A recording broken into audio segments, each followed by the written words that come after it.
우리는 주변에서 끊임없이 중요한 직책을 맡을 사람을 뽑고 그들이 그 직무를 시작하거나 혹은 임기를 마치면서 퇴장하는 모습을 봅니다.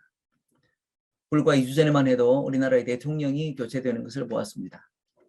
한 분은 잔뜩 기대를 한 몸에 받으며 그 자리에 등단한 반면 다른 한 분은 예전의 모든 명예와 책임을 졌고 그 자리에서 물러났습니다.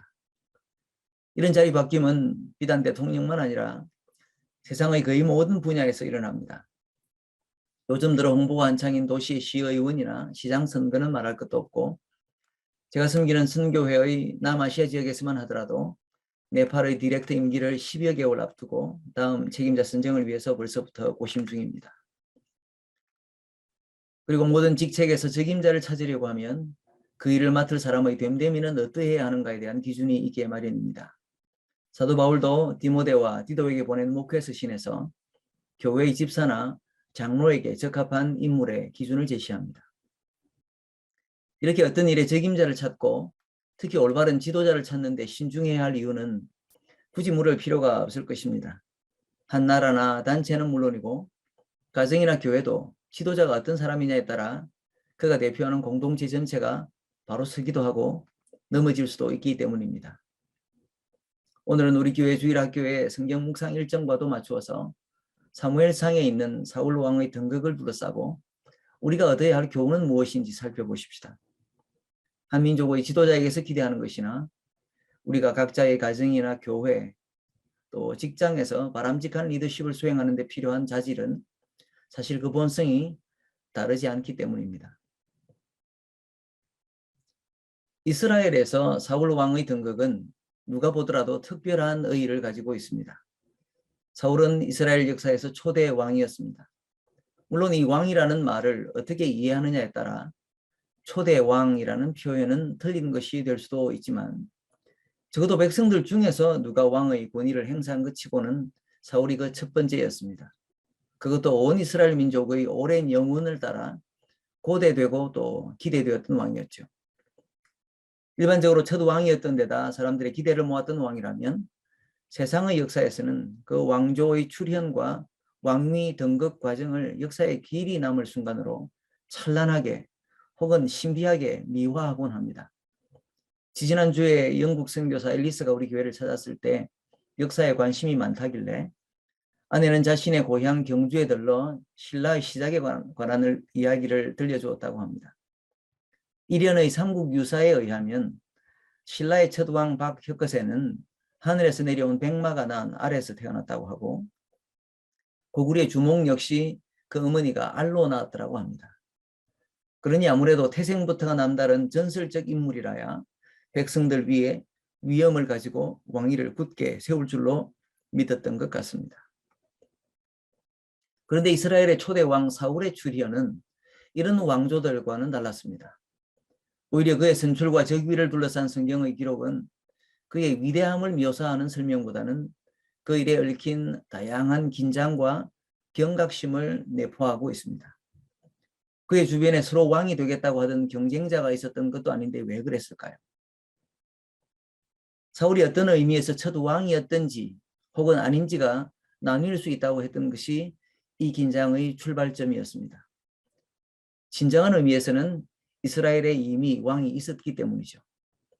바로 여호와 하나님, 그분이 이스라엘의 왕이었기에 백성들이 자신들에게도 왕이 있어야 되겠다고 왕을 선출해 달라고 했을 때 그 요구사항을 들은 선지자 사무엘은 그것을 달갑게 받아들이지 않았습니다.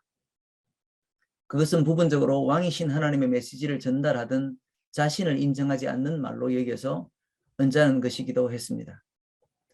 하지만 하나님은 그런 백성들의 요청이 사무엘 개인에 대한 것이 아니라 하나님 당신의 왕권을 인정하지 않는 것이라며 사무엘을 격려하셨습니다.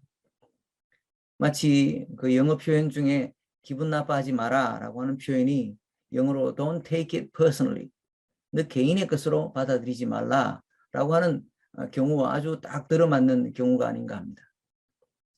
백성들의 이런 요구는 사람으로서 첫 왕이 된 사울 선출의 주요 배경이 되어서 이제 그 자세한 내용은 사무엘상 8장에 소개가 되어 있는데요. 8장 1절부터 9절을 보십시오. 사무엘이 늙음에 그의 아들들을 이스라엘의 사사로 삼으니 장자의 이름은 요엘이요 차자의 이름은 아비야라. 그들이 브엘세바에서 사사가 되니라.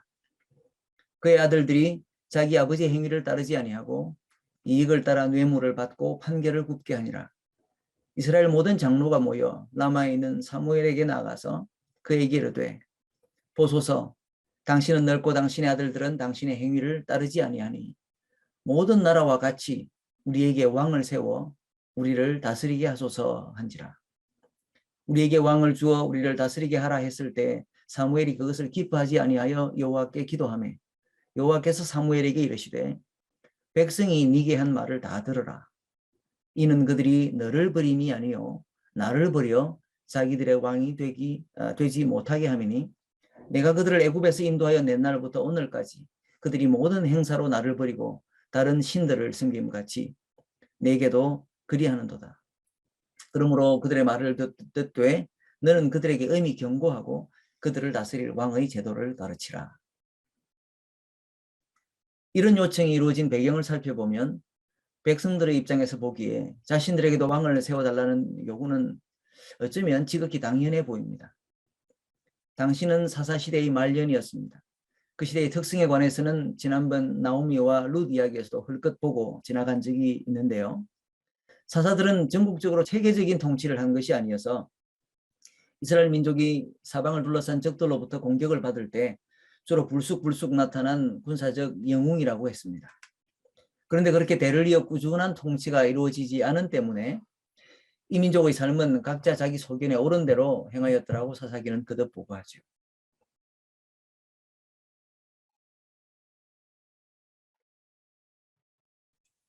그런 사사시대의 전반적인 풍토에다가 사무엘이 나이 들어 임명한 새로운 사사는 다름 아닌 사무엘의 아들들이었는데 이들의 정치 행태가 공평하지 못했습니다. 뇌물을 받고 판결을 굽게 했다고 하니까 예전이나 오늘날이나 그런 일이 공공연하게 벌어지면 민심의 분노를 사게 마련입니다. 그런데 바로 그런 국가 차원의 리더십 부재 상황에 불만을 느낀 백성들의 대표들이 자기들에게도 왕이 필요하다고 청하는데 사무엘은 왜 그것이 못마땅합니까? 사무엘도 사람이었던지라 하필 장로들의 불만의 근거가 자신의 아들들을 사사로 인정하지 못하겠다고 한 사실에도 마음이 상하기는 했을 것입니다. 하지만 그것보다 더 중요하게 하나님도 동감하신 문제의 핵심은 그 요청에서 드러난 백성들의 태도에 있었습니다. 5절에서 조금 더 자세히 그들의 요청을 들여다보면 그들은 이렇게 말했죠. 모든 나라와 같이 우리에게 왕을 세워 우리를 다스리게 하소서. 이 말이 단순히 자기들도 왕이 필요하다는 말이 아닌 줄은 그 비교 대상이 주변의 모든 나라들 같이 우리에게 라고 된 것을 보면 알 수 있습니다. 그들은 왜 하필 주변의 모든 나라들, 그들의 적국이자 하나님께서 그런 악한 행습이 싫어서 그 땅에서 완전히 제하라고 하셨던 그런 나라들의 정치를 본받기를 원합니까? 이스라엘이 달리 이스라엘이었습니까? 하나님께서 이스라엘 민족을 애굽에서 광야를 거쳐 가나안으로 이끌고 오시던 동안 하나님이 그들에게 약속하셨던 언약의 핵심은 출애굽기 19장 5절부터 6절에 기록된 시내산 언약이었습니다. 그리고 그 내용은 하나님께서 세상 민족들 중에서 그들을 당신의 보배로운 소유로 삼고 그들은 그분의 거룩한 백성이 되게 하시겠다는 것이었죠.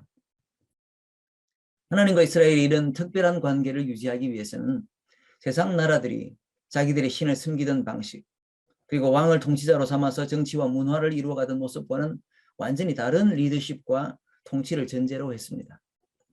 세상 나라들에서 보이던 신에게서는 우리가 지난주까지 레위기 일부를 살펴본 것처럼 하나님과 그 거룩한 하나님과 그분의 백성들이 동행하기 위한 삶의 원리가 필요한 게 아니었습니다. 그 신들은 제사만 떠들썩하게 차려주면 인간이 할 도리를 다 하는 것처럼 보였고 백성들은 그 대가로 해마다 풍요를 기대하고 전쟁에서 승리를 기도했습니다. 그런 신에 비해 왕은 치밀한 제도와 군사적 무력을 동원해서 나라를 다스리고 외적을 방어하거나 세력을 넓혀나가는 등 실제적인 통치권자였죠. 그런데 하나님은 그렇게 허울만 신이고 백성들의 삶에서는 그들의 진정한 주권자로 높임을 받지 못하던 세상의 어떤 신과 다르게 그리고 그 역할이 무력적 통치만 거치던 어떤 왕과도 다른 주권과 다스림을 함께 말씀하신 것이었습니다. 즉 참신이시자 동시에 참왕으로서 이스라엘을 당신의 나라로 삼겠다고 하신 것이었죠. 그런데 지금 이스라엘은 우리도 저 모든 나라들 같은 왕을 가지겠다고 합니다. 그러니 그것은 무척 심각한 일이 아닐 수가 없었죠. 사무엘의 아들들의 다스림을 거절한 것이 문제가 아니라 우리도 그냥 하나님이 싫어하시든 말든 저 나라들의 제도를 따라 그들처럼 살게요 라고 말하는 것이었습니다. 그래서 하나님께서는 사무엘에게 그들의 요청을 들어주되 그 요청이 뭘 의미하는지, 그리고 그런 왕의 제도가 필연적으로 그들에게 안겨다 줄 고통은 어떤 것인지 백성의 장로들에게 엄중히 경고하라고 하십니다.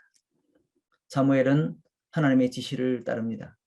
조금 전에 읽은 8장 1절부터 9절에 뒤이어서 사무엘은 왕의 제도가 어떻게 백성들을 군에 징집하고 가족의 재산을 몰수하기도 하고 그들의 자녀들까지 노예처럼 부릴지를 설명합니다. 아주 모순되게도 왕은 왕의 정의라고 부르지만 자기들에게는 왕의 횡포가 될 그 제도가 가져다 줄 각종 고통을 이야기하는 것이죠. 하지만 그때 더욱 거세게 백성들의 장로들이 보이는 반응을 보십시오. 사무엘상 8장 19절부터 20절 말씀입니다. 백성이 사무엘의 말 듣기를 거절하여 이르되 아니로소이다. 우리도 우리 왕이 있어야 하리니 우리도 다른 나라들 같이 되어 우리의 왕이 우리를 다스리며 우리 앞에 나가서 우리의 싸움을 싸워야 할 것이니이다 하는지라. 그들은 아니요, 우리도 우리 왕이 우리도 다른 나라와 같이라고 거듭 강조하면서 결국 하나님이 그들 위에 진정한 왕으로 군림해 오셨고 앞으로도 그러시리라는 사실을 거절합니다. 바로 다음 장에서 사울이 왕으로 지목되고 은밀하게 기름 부음을 받는 것도, 그리고 나중에는 오늘 우리가 본문으로 채택하고 읽었던 것처럼 보다 공개적으로 추첨을 통해서 왕으로 선출된 것도 바로 이런 배경 위에 이루어진 일들입니다. 그러니 이 이야기는 처음부터 사울이 과연 성공적인 통치를 할 수 있을지 기대와 동시에 염려라고 하는 아주 팽팽한 긴장이 감도는 것이죠. 앞서 살펴보았던 것처럼 하나님께서는 사무엘에게 그들의 요청을 들어주라고 하셨습니다. 이제 그 요청에 따라 사무엘이 백성들을 위해서 왕을 세우는 과정에서 그 세워지는 왕은 얼마나 백성의 바람을 반영하는지를 보십시다. 우선 실제로 사울이 얼마만큼 백성들의 이런 요청의 산물인지 우리가 짐작할 만한 하나의 단서가 있습니다. 원문 8장 10절에서 그들이 왕을 요청했다고 할 때 그 요청하다에 해당하는 히브리어 표현은 하스왈림으로 사울의 이름 사울에 쓰인 자음과 같다는 사실입니다. 히브리어는 정해진 자음에 어떤 모음을 붙이느냐로 의미의 파생이 가능해집니다. 그러니까 한마디로 요청하다라는 말을 사울하다로 대신 쓴 셈입니다. 우리말에도 누가 밥 한다든지 돈 한다라고 하면 그것을 각각 배고파하다, 돈을 몹시 탐한다라고 하는 뜻으로 이해합니다. 영어권에서는 인터넷 검색 엔진으로 흔히 구글을 쓰다 보니 이제는 구글 하세요, 구글 it이라고 말하면 인터넷에서 찾아보세요라는 뜻이 됩니다. 이렇게 사울 하다가 이 일화를 성경에 기록할 때에 이르러서는 왕을 요구하다라고 하는 뜻으로 그런 동사로 쓰이게 되었으니 그것이 그냥 자음이 겹친 아주 보기 드문 우연의 일치가 아니었다면 이스라엘의 첫 왕 사울은 과연 이스라엘 백성들의 마음에 있던 요구사항에 얼마만큼 부응한 왕이었을지가 궁금해집니다. 하지만 여기서 우리가 한 가지 속단하지 말아야 할 점이 있습니다. 사울이 첫 왕이 된 것이 이런 백성들의 불순한 요구에 따른 것이었다고 해도 사울이 왕으로 선택된 것과 우리가 익히 아는 그의 불행한 결말을 아예 처음부터 묶어서 삐딱한 시선으로 바라보아서는 안 된다는 것입니다. 마치 너희들이 그런 요구를 하니 그래 어디 얼마나 잘 되는지 보자고 하시면서 하나님이 일부러 되도 않을 사람을 왕으로 주셨던 것이 아닙니다. 그 일에 하나님의 명을 받아 섬긴 사무엘도 백성들에게 악감을 가졌다가 언제고 일이 삐끗하면 소금이라도 부리려고 늘 못마땅한 눈으로 째려보고 있었던 것이 아니냐 하고 의심해서는 안 된다는 말씀이죠. 백성들이 담고 싶어 했던 주변국들의 왕의 제도가 오히려 백성들의 진정한 웰빙을 해치는 위험한 것이었다고 해도 하나님께서는 사무엘 들어 경고는 하지만 그 요청을 들어주라고 하셨는데 그것은 하나님께서 백성들의 고집을 못 이겨서 그렇게 하신 것만은 아니었습니다. 하나님께서는 당신 자신이 이 민족 이스라엘의 진정한 왕이라고 천명하셨지만 그 하나님의 다스림을 제대로 대행하는 대리인 사람 왕을 제공하실 계획은 진작에 가지고 계셨기 때문입니다. 우선 신명기 17장 14절부터 20절을 보더라도 벌써 수백 년도 더 전에 모세를 통해 왕을 세워야 한다면 그 왕이 어떤 자격과 요건을 가져야 할지를 미리 예고하셨던 것이 그런 사실을 보여줍니다. 만약 백성들이 그 말씀을 기억하고 그런 요건에 부합하는 왕을 세우자고 사무엘에게 건의하였더라면 원만한 전환은 오히려 이보다 훨씬 앞당겨 이루어졌을 수 있습니다. 왜냐하면 400년 넘게 지속된 사사시대 동안의 리더십 부재를 아쉬워하면서 사사기는 거듭 왕의 도래를 아쉬워하는 투로 쓰기 때문입니다. 각기 소견에 오른 대로 행하였다라고 하는 그 말은 그냥 있는 게 아니라 그때는 왕이 없었으므로 사람들이 각기 소견에 오른 대로 행하였다라고 말하는 것이죠. 그것은 분명 왕이 진작부터 필요했더라는 사실을 말하는 것입니다. 하지만 사사기가 아쉬워한 이 왕이 과연 백성의 장로들이 지금 세상 모든 나라의 왕의 제도를 따라서 세우자고 하는 그런 왕이었을까요? 중요한 것은 바로 그 차이였던 것입니다. 나아가서 비록 사람들의 희망은 하나님의 계획과는 달랐지만 사울을 왕으로 세우신 과정에 관여하신 분은 다른 누구도 아닌 하나님 자신이셨습니다. 비록 그 발단은 원만하지 못했지만 사울을 왕으로 선택하시는 과정에서 보이는 하나님의 그 부르심과 기름 부으심 그리고 이후에도 그 사울에게 담력과 능력을 제공하시는 하나님의 은혜는 그간 하나님의 사람들을 택해서 부르시던 것에 비해서 아무런 손색이 없었습니다. 예를 들어서 주석가들은 사울을 택하신 과정을 저 옛날 모세나 사사들 중 기드온을 부르시던 것과 비교했습니다. 모세가 잃어버린 양을 찾으러 나섰다가 불타는 가시떨기를 보고 하나님의 음성을 들었듯이 그는 잃어버린 아버지의 나귀를 찾으러 나섰다가 하나님의 사람 사무엘을 만나기에 이릅니다. 이집트의 가혹한 압제 아래에서 신음하던 백성들의 고통을 듣고 하나님께서 모세를 구원자로 세우셨듯이 블레셋의 지배 아래에 있던 민족을 구원하기 위해 하나님은 사울을 부르십니다. 모세가 하나님이 맡기시는 구원자의 역할을 감당하게 자기는 부족하다고 하면서 자신감의 부족을 드러냈을 때 하나님께서 격려해 주셨듯이 사울의 겸양에 대해서도 사무엘은 그의 자신감을 북돋아 주었습니다. 그럼에도 불구하고 모세가 바로 앞에 서기 전 몇 가지 이적을 베풀어서 그가 용기를 낼 수 있도록 도우셨던 것 같이 혹은 기드온이 밤새 마당에 양털 뭉치를 내놓고 그것만 이슬에 젖거나 혹은 마르거나 하는 것으로 하나님의 임재에 대한 확신이 필요했듯이 사무엘은 사울에게도 세 가지 이적을 약속하는데요. 사무엘상 10장 2절부터 6절에 있는 것처럼 그는 우선 그가 아버지의 말씀을 따라 그렇게 찾아도 만나지 못했던 암나귀들을 찾았다고 하는 소식을 아주 엉뚱하게 베냐민 지파 지역의 경계점에서 두 사람을 만나서 들을 것입니다. 둘째로는 더 가다가 다볼의 상수리 나무 아래에서 베델로 올라가는 세 사람에게서 빵 두 덩어리를 받아서 먹게 될 것입니다. 마지막 세 번째는 더 놀랍습니다.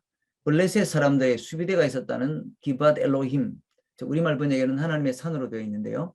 그곳에 있던 산비탈의 임시 예배처소에서 내려오는 그 일단의 선지자들을 만날 텐데 그때 여호와의 영이 사울에게도 임해서 사울이 예언을 하게 될 것이라는 것이었습니다. 우리가 이후의 이야기를 보고 하는 것처럼 이 약속들은 모두 이루어졌습니다. 10장 9절에서 읽는 것처럼 사울 그에게 하나님이 새 마음을 주셨더라고 성경이 말하고 있고 나중에 왕으로 선출은 되었지만 아직 길갈에서 즉위식을 하기 전에도 하나님의 영이 임하면 온 이스라엘과 또 유다에서 군사를 결집하고는 길르앗의 야베스 지역으로 쳐들어온 숙적 암몬을 완전히 제패하는 그런 위협을 이루기도 합니다. 이런 사실들에 미루어 볼 때 우리는 사울의 선출 과정에 들이신 하나님의 이런 은혜를 보더라도 그의 몰락의 원인을 함부로 미리 정해진 것이었다거나 심지어 저주받은 왕권이었다고 함부로 속단해서는 안 됩니다. 오히려 백성들의 불순한 요구에도 불구하고 은혜 베풀기에 인색하지 않으신 하나님이셨습니다. 그럼에도 불구하고 사울이 하나님의 은혜를 최선의 자원으로 삼아 그 위기를 극복하지 못했다면 그 문제의 핵심은 무엇인가를 이해하려고 해야 할 것입니다. 사실 이스라엘의 바람이 현실이 되고 또 심지어 기도가 현실로 변하는 것이 때로는 얼마나 두려운 일인지를 아는 것이 이 사울의 선출과 이 실험적인 왕권이 우리에게 주는 교훈인지도 모릅니다. 이제 몇 가지 하나님께서 은혜 가운데 조율해 나가셨음에도 이스라엘 백성의 바람 역시 실현되고야만은 이 사울의 왕위에 얽힌 이야기를 조금 더 자세히 살펴보십시다. 사무엘상 8장에서 이스라엘의 장로들이 우리도 주변 나라들 같은 왕을 달라고 요구한 뒤에 곧장 9장에서 부상하는 이 인물 사울을 성경은 어떻게 소개합니까?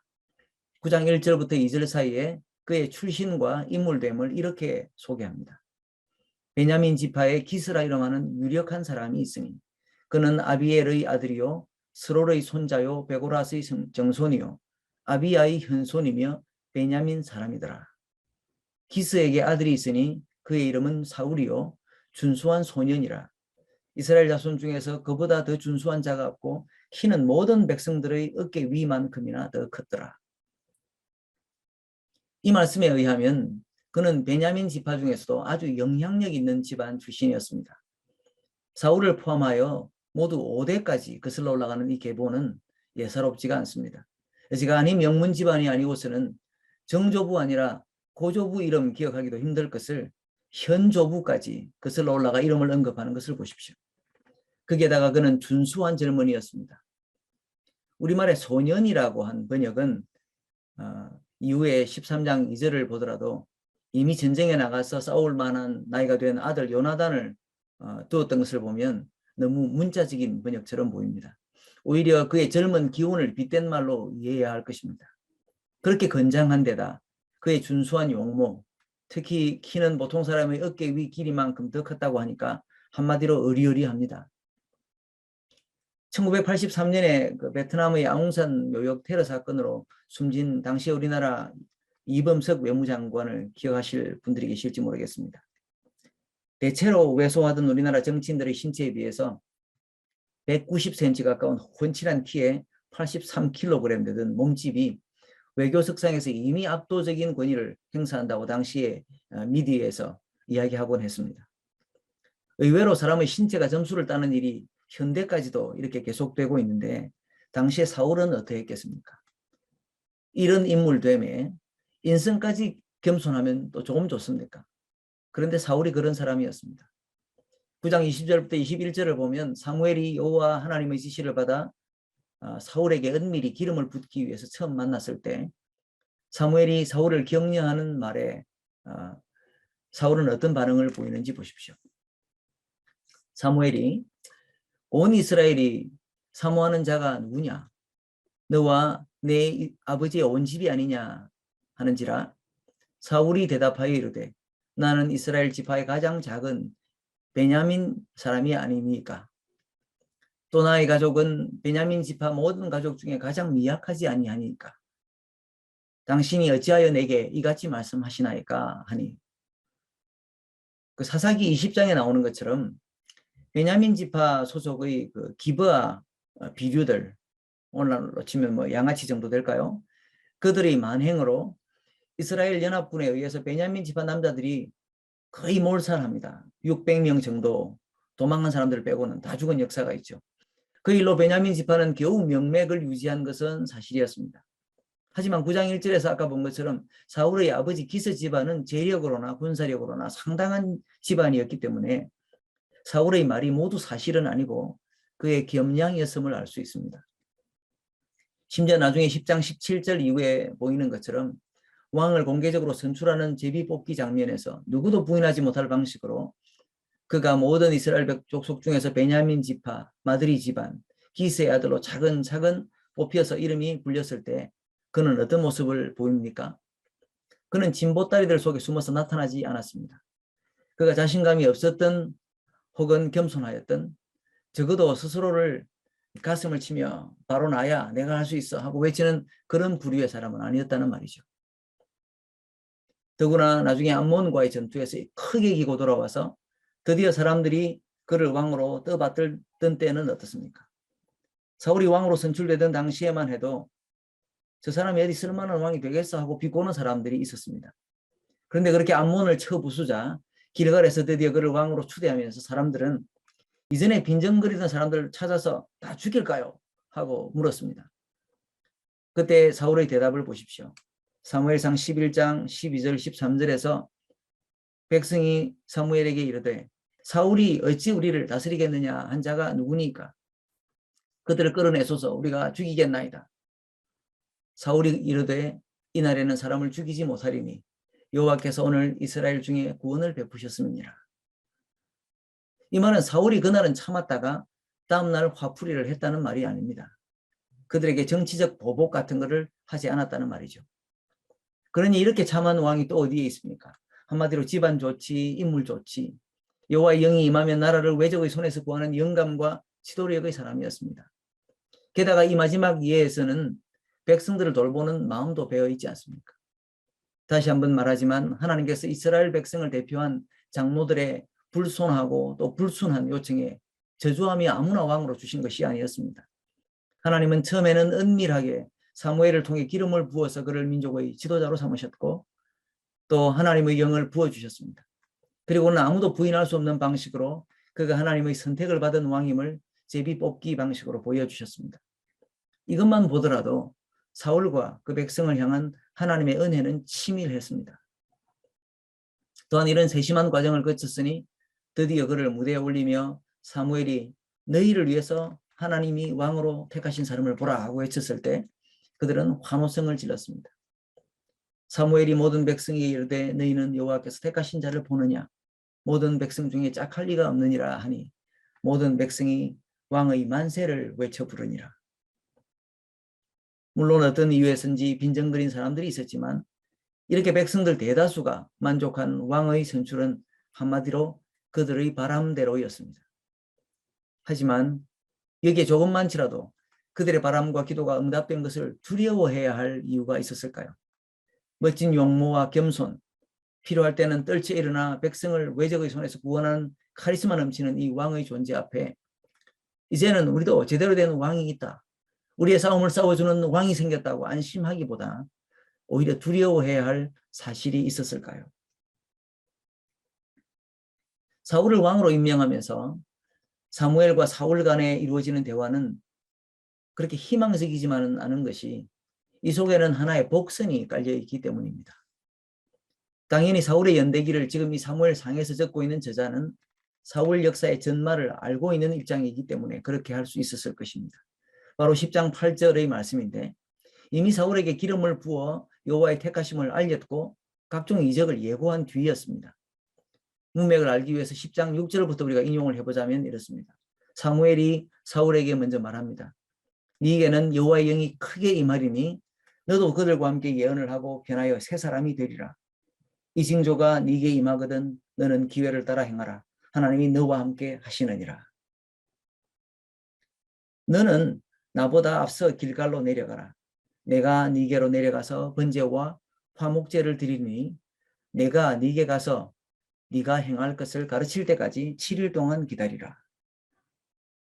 사무엘의 말씀대로 사울은 완전 딴 사람이 될 것입니다. 그의 겸손하다 못해 부끄럼 타던 성격까지 변해서 그는 예언자의 한 사람으로 불릴 것입니다. 기회를 따라 행하며 하나님의 손이 그 구원의 손이 그의 위에 함께 계신 것을 경험하게 될 것입니다. 그런데 이 8절 말씀은 뭡니까?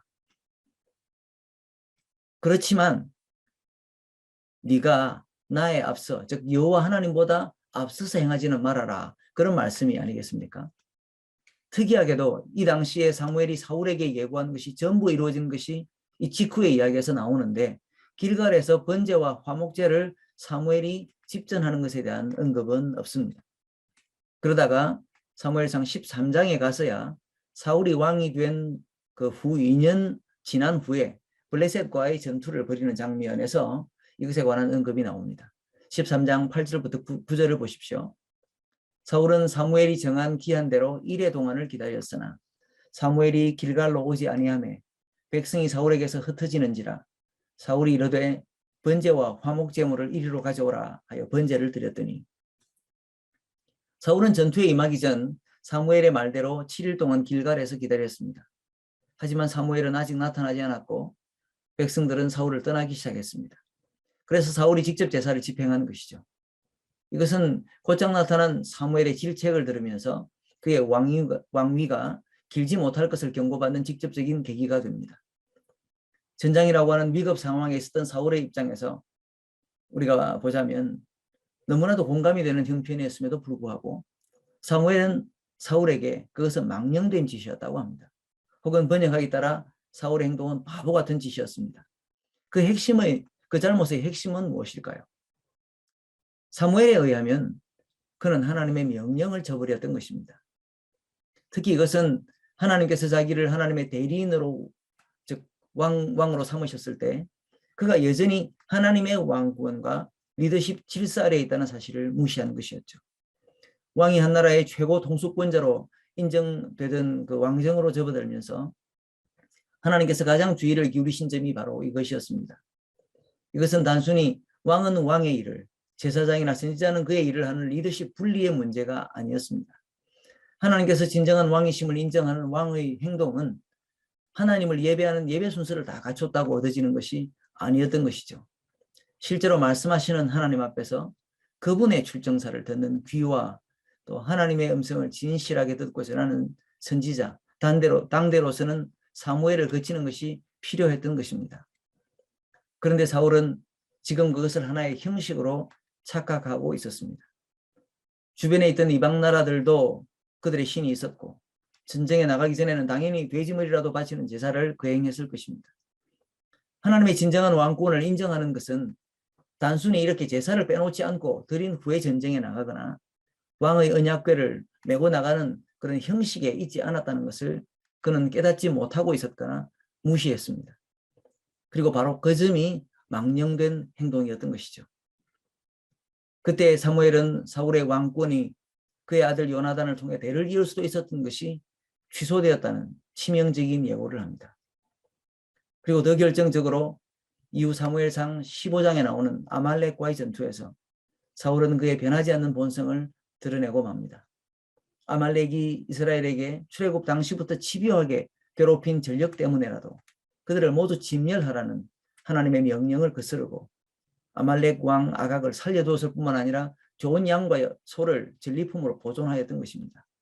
이때에도 사울은 그것을 여호와께 제사드리기 위해서 남겼다고 변명하지만 사무엘은 저 유명한 말로 답합니다. 사무엘이 이르되 여호와께서 번제와 다른 제사를 그의 목소리를 청종하는 것을 좋아하심같이 좋아하시겠나이까. 순종이 제사보다 낫고 듣는 것이 숫양의 기름보다 나으니 이는 그에 가는 것은 점치는 죄와 같고 완고한 것은 사신 우상에게 절하는 죄와 같음이라.